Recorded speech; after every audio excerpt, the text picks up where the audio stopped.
board members, one of which is Mr. Devon Fletcher right there. He's also a videographer at TV and television. Um, of the Maia, Chung, Autism and Disabilities Foundation, representatives from our main donor, Courts Jamaica Limited, Ms. Suzette Campbell, Mrs. Suzette Campbell, tenant from the marketing department, and Mrs. Patricia Roberts, who is the Director General here at the Jamaica Library Service, well-wishers of the foundation, and of course the media. Thank you for coming.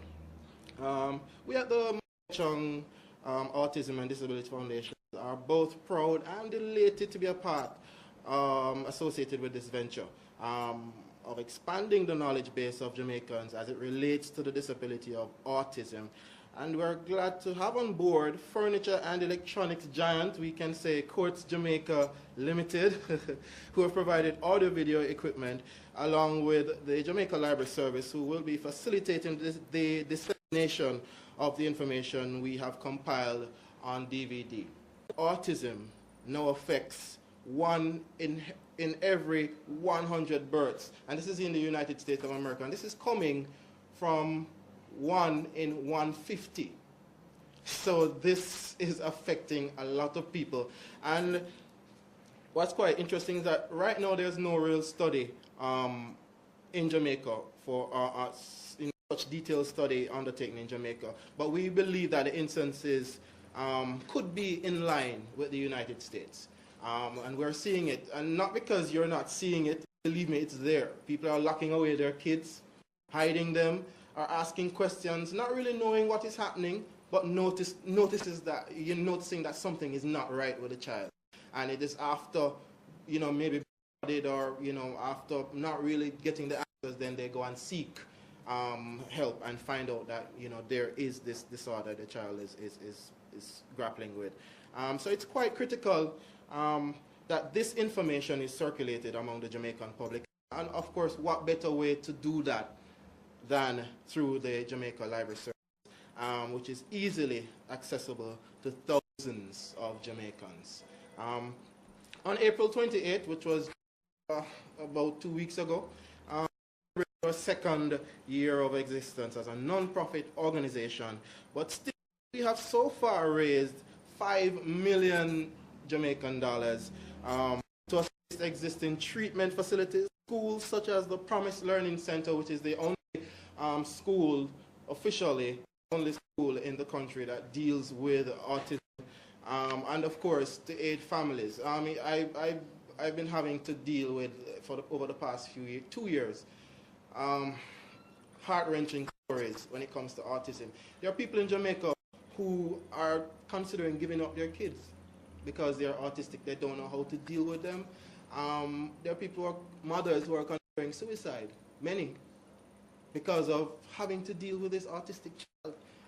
I mean, you can imagine, and it's hard to imagine, but put yourself in a position of not being financially able to get the special treatments for this child, the special medication, because with autism, the spectrum is so broad that what comes with it is, attention disorders. Kids are just so hard to deal with. A lot of emotional issues with the child, very angry, depressed, difficulties feeding that child. There are certain things that an autistic child will not want to eat. They have digestive problems that come, they're trying to find out why, but it comes with autism. And there's so much. And there are people here who are just struggling to find ends meet, let alone deal with an autistic child, which is a job to itself.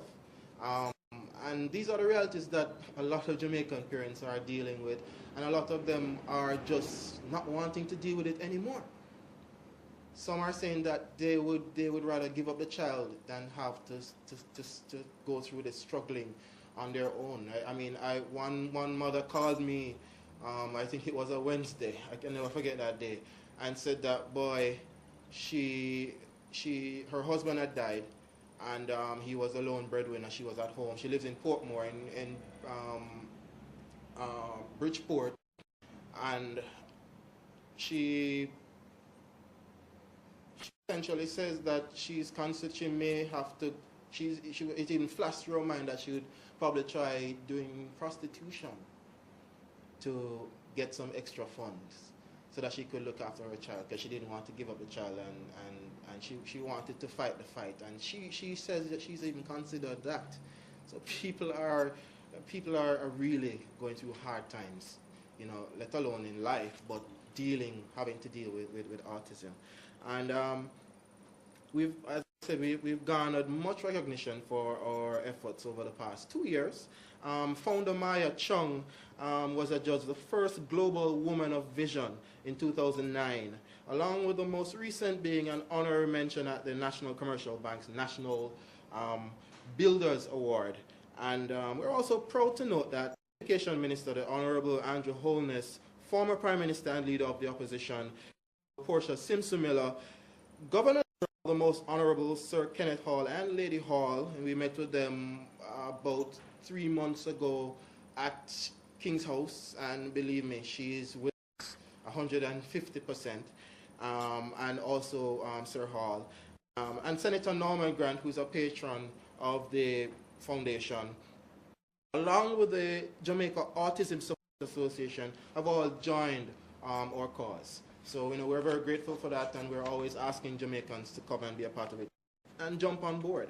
Our mandate is to prompt action through education, using media strategies, right? And that's why we've created the first, I don't know if you've seen it, the first disabilities TV series. It ran on Sundays on CMTV for a few Sundays, called Specials. It was aired nationally and being aired on Carivision, which is the CMC's Caribbean channel. If you have Flow, I forget the channel number right now. It's been aired on Flow. As we welcome Mr. Alva Belnavis, who is another member of the board of the foundation.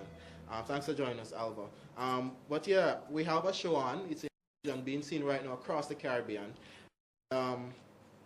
We also produce a weekly radio program where Alva is a part of. He's the DJ on the show, called Special. It's aired on News Talk 93 FM on Tuesday nights between 10 p.m. and midnight.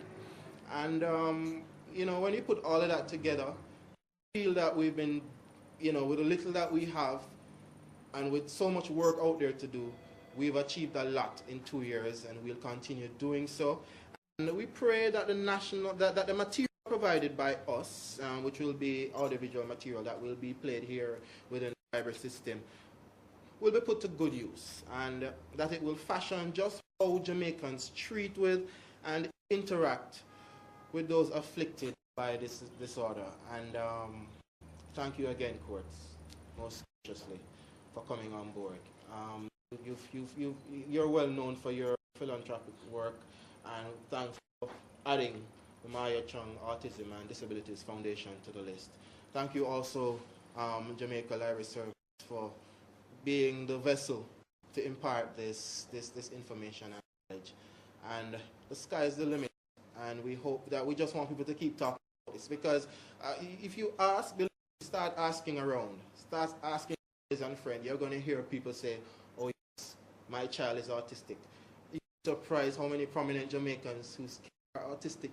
And I found this out just through being in the realm of it.